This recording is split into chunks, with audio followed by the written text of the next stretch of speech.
Ni-record muna namin ang odometer reading bago mag-oil change. Nasa 10,611 kilometers na ang sasakyan natin ngayon.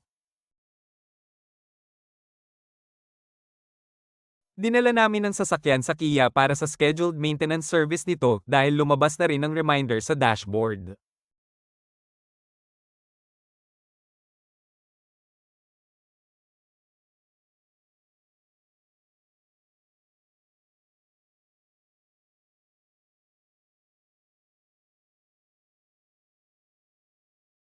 Pini-prepare na ngayon ang sasakyan para sa oil change service.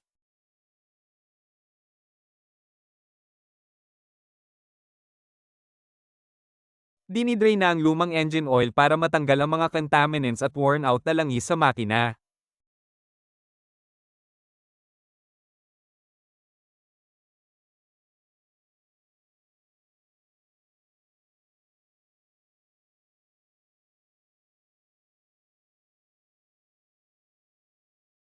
Pinalitan na rin ang oil filter to ensure clean oil circulation at proper engine protection. Pinalitan na rin pati mga spark plugs as part of preventive maintenance para ma-maintain ang engine performance at fuel efficiency.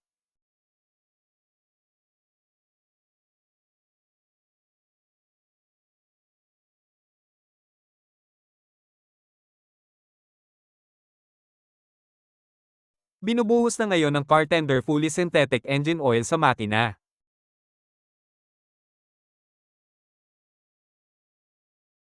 Chine-check na rin ang oil level para ma-ensure na nasa proper level ito for optimal engine performance.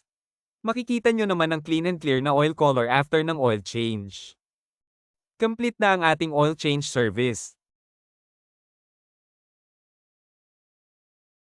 After ng service, nasa 10,612 kilometers na ang ating odometer reading. Ay monitor namin ang engine performance, vibration, at noise levels after 500 to 1,000 kilometers para makita ang difference after gumamit ng car tender engine oil. Stay tuned lang kayo para sa comparison results. Car tender, clean your engine again.